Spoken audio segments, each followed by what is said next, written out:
Hello there, it's Carrie Rhodes here. Welcome back to a new paper crafting video here on my YouTube channel. I'm so glad to have you. Today I'm going to be making some ornaments with the Santa's Festive Crew die set. This is brand new at the Spellbinders shop and it was designed by Nichol Spohr. Now it creates these circle shapes that can be tags or ornaments. You can put them on a card. They're super duper cute. We have Santa, a snowman, reindeer, and gingerbread. Oh my goodness. I'm going to make 3 of these today. And you can see I'm starting out with the snowman, a little frosty guy, and there are directions on the Spellbinders website you can print out. They're super helpful. I'm showing them to you here. This is the original die set, the Festive Ornaments die set. This comes with a 2.5-inch circle die that you would build on and make these shapes. So if you don't have the original die set, which I don't have the Festive Ornaments, I can use just any 2.5-inch circle die that I have, die cut a circle, and build up these things on. So if you don't have the original set, no worries. I'm sure you have some circle dies around you can use. And then we're going to just build these up and make some snowman and a Santa today. I'm of course, going to make Santa. So I added a belly band or a wrap, a stripe around the hat on this snowman, and I used some mirror red cardstock, and then all the black on the snowman is some black glitter cardstock. For the mouth and the eyes, I actually backed the glitter cardstock with some self-adhesive sheets. Made it so easy to stick down the eyes and the mouth. And then of course he's got his carrot nose. And once that's assembled, I'm going to dress him up a little bit. So I have these clay bits that are holly and berries, and I'm going to use those to accent his hat. Now in the original Festive Ornaments die set, there is a die that cuts holly and berries. So I'm not going to lie, I did order the Festive Ornaments die set. It's coming. This is the one that Spellbinders sent me to share with you. I requested it when they offered, and so I really love it so much I had to order the other one. Now, there's even a third one that creates little critters like a fox. Oh my word, it's so cute. And a raccoon and a bear, a penguin, and a rabbit. I think that's all the animals in that one. You can tell I've looked at it hard because I'm wondering if I also might need that. So I did a little spun sugar for his cheeks, and then I brought out my P.H. Martin's No Bleed White to add white to his eyes, since I couldn't use a gel pen very well over glitter cardstock. For the second snowman, he has like a little stocking cap, and you can see the fluff around the edge of the hat is the same fluff we're going to use on Santa. Then there's like a pom-pom ball on the top of the hat, and it has like a little ornament hanger top or a tag hanger top. I love that.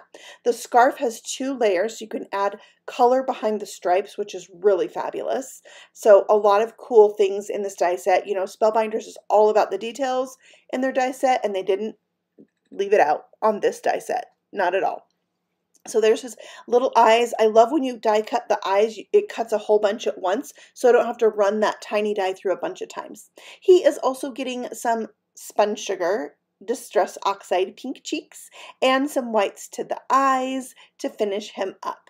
So once I made these, I was like, what am I going to put these on? And I have made these woven snowflake or woven star ornaments for years. It is my favorite thing. I make them every Christmas. I have several videos on them. I will put the original video linked for you at the end of this video. It's the best one to follow along to make the ornament. This is the original.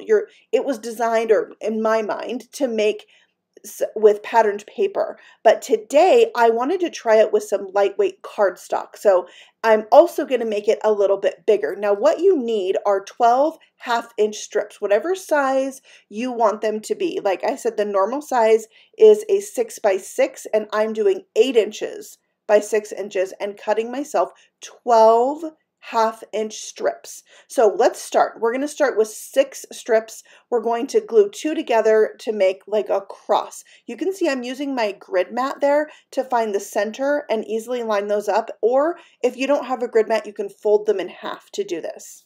All right, so next I am going to glue a strip above the middle strip, and you can see the one in the middle is actually underneath, and the next one I glued is on top. So this is woven, so we want to make sure that every other one is opposite. So you can see my strips, the bottom one is over the second one is under, the third one is on top.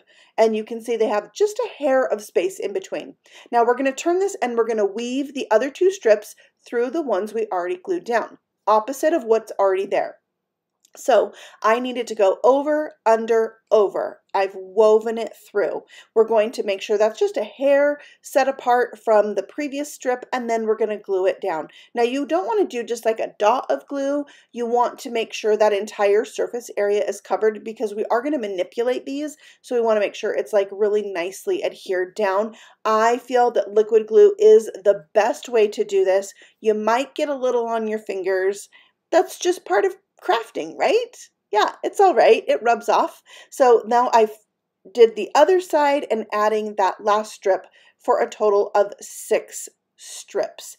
And now we have 6 more we're going to use to do the same exact thing. So we have 2 pieces that look exactly the same. They look just like this. And then we're going to be doing some bending and gluing. This is the part that like makes it really decorative.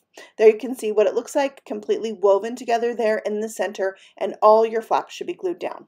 All right, so now we have 2 pieces. Remember, the second one's exactly the same, but we're only going to work again with 1 at a time. I like to use this little tool here to kind of curl this because we're going to be gluing on the back side of the strip. It's kind of twisted around so that you can line up the ends of both of those strips so they're squared up. And then you're going to just hold that because it is twisted. You want to hold it for a minute and make sure it's not going to come apart. And then we're going to repeat that on all of the sides. So once you do all 4 sides, you're going to have a middle strip that is straight, that's in between all of these curled pieces. It's really easy to do once you get the hang of it. I don't recommend doing this with like a heavyweight cardstock. The cardstock I am using is 65 pound. It could be just a little bit hard to get these to curl if you're using a heavier weight paper. It's going to more want to make a crease or bend, and that's not as cute. It's not cute at all. So we're going to go with lighter weight paper, and it works great. It's really good with patterned paper. Now, what I haven't tried it with is like really lightweight pattern paper, you know, like the kind that's one-sided. Sometimes that paper can be much more lightweight.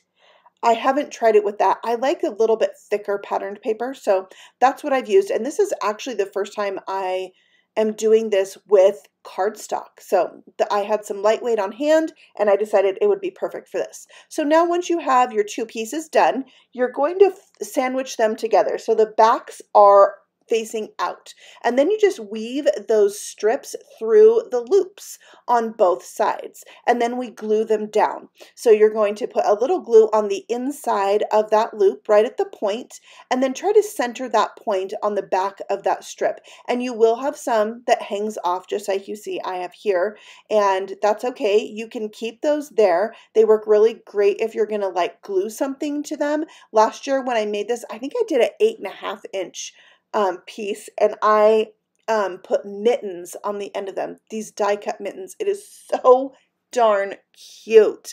I will try to link that video after this too. So I'll put the original video for you to watch next, and I will put the one with the mittens. It's really fun. So you can do lots of different things with these shapes. I actually even made a banner with them where I made several and strung them up and put a letter in the middle of each one. It's so fun just to figure out what you want to put in the center of these. I really enjoy that part of the decorating part. And I just felt that these little circle guys were going to be perfect in the center. So there you can see how it looks once I trimmed off those end pieces. And I wanted just to compare it next to the 6-inch size strips, and you can see the difference there and how much bigger this one is when you can compare it. It's also a little bit fatter because of the size. All right, I'm going to spray this with some Merry Mint and Frosty Mint Distress Mica Spray Stains. These are seasonal products that Ranger and Tim Holtz come out with in the holiday season, and they are kind of one of those things that while they're there while supplies last, so you might not be able to find the exact same colors that I'm using, but really you could just splatter this with like Perfect Pearls or metallic watercolor, like whatever you like to do. I like to splatter with all the things. So that's what I'm doing. I'm going to set that aside to dry, and then I'm going to bring out this large pop-up snowflake from BB Cameron. I did a video on this one too with some really fun projects, and I thought this would look really great in the center of my ornament. I cut off the part of the pom-pom that was the tag on my snowman, and then I used that same die on a scrap piece of paper where I tested out my sprays, and I cut 2 of those. That's going to be the hanger for our ornament. And then once the mica was dry, I knew I wanted to come back to the ornament and splatter it with white to give it a little bit of a snowy look. So again, I'm using that Dr. P.H. Martin's No Bleed White. I've gotten this off of Amazon.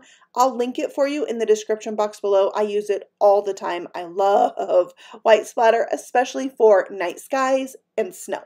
Yeah. Okay, so now we're going to put it all together. Everything's dry. I'm going to put that snowflake right in the center. And I know it's got some like perforations and stuff, but we're going to cover up most of that with our snowman. And so it doesn't really matter. It's a great standalone die, even if you're not making it for a pop-up on the inside of a card. Okay, so there's those little pom-poms. I'm going to glue one to the front, and then just to make it stronger, I'm going to sandwich one on the back side. So the point of the snowman is sandwiched between the two. Now I have some minty green pearls that have an iridescent shine, and I'm going to put one on the end of each of those snowflake pieces, and this just really helps bring the snowflake and ornament to life, adding those embellishments. I think it's really fun. So this would make a great gift. You could hang it on a package and then have it as a tag, because you could put another circle on the back and write to and from, and then the recipient could also keep this and have it be an ornament on their tree. So I love this. I have some of these that I've made over the years on my tree. I have gifted them. I'm not kidding. It is my favorite thing to make in the holidays. So if you're new to my channel, you should know that. And if you've been here for years, you know I make them every year. And I like to, play around with how can I change it up. So this year I changed it up by using colored cardstock, and I think I love it. So next I knew I had to make Santa. I love Santa. My tree, my personal tree, is Santa. Yeah, I was a lot of woodland, so I do have a few woodland things, but it has evolved into Santa, and I especially love a retro Santa. That's my favorite, like from the 50s. I love that look. So you'll notice I have a lot of Santa related projects or cards. I like that a lot. I think he's so cute. All right, so I added on his hat, his ears. The ears kind of make it, I think. It really brings him to life. And then his beard and his cute, darling little mustache. He even has eyebrows. And I think those are the little details that really set something apart and make it a little bit more special. So I definitely added those. I kind of tucked him up under his hat. You got to be careful, because you could make an angry Santa if you like slant him down. Don't do that. Then there's a die with like 2 circles in it. One of those is the nose for the reindeer, and the ovalish one is Santa's nose. And it just goes right there above his mustache, and we do have to dress him up. So I'm going to use that same clay mix and add some holly and berries to his hat. He's also getting some spun sugar cheeks, and I'm not kidding. He is so cute with pink cheeks. I love it. Just a little added touch. So for this one, I decided to do a black snowflake. I had some lightweight cardstock. This came in like a paper pad. I needed some emergency black for some project, probably for my kids. So it didn't matter to me that I bought lightweight, but it's been sitting there and like, I don't know what to do with it. It has a white core. Oh my word. So I decided it would be perfect for making this snowflake, and I was right. I used Iron Gate and Empty Tomb sprays on there, some like dark gray. And then, of course, white splatter gives it that really fun, snowy look. I only did one side of this with the white splatter. I wanted to leave the back side open. You could put another Santa on the back, but I also like the idea of personalizing it and putting a to and from, right, the year on it on the back side. So I'm going to leave that in case I, later decide I want to give this to this person or that person. I can make that decision when the time is right. So all of my little circle pieces, critters, characters, that's what they are, I popped up in the center of that snowflake. There's those pom-poms at the top for the hanger, which is perfect. By the way, the original die set, the Festive Ornament set, has an ornament topper die, which is another reason I really wanted that die. It would be so cute on the snowflake. I used some red and white baker's twine there, and do you see that I used a little flosser to pull the cord through the hole? Such a great tool. You can find that in your local drugstore. Next, I'm adding some red rhinestones. These have an iridescent shine. All of my embellishments are from the Trinity Stamps shop. I will link them for you in the description box. It's my favorite place to buy embellishments. I have a ton of them. Yeah. So there's all 3 of the ornaments. I love them. They're so fun. Now, I know I didn't do the reindeer, I didn't do the gingerbread, but I have plans for that. I have another idea for ornaments for them. It's the same ornament, but using a different material. So make sure you stay tuned. I should have a video on that one coming up soon. I'm just waiting for an order to get here so I can do that. But thank you for stopping by and watching this video. And here's a couple more for you to watch next. And if you're new here, feel free to subscribe because I have new paper crafting videos all the time just for you. I'll see you then. Happy stamping. Bye.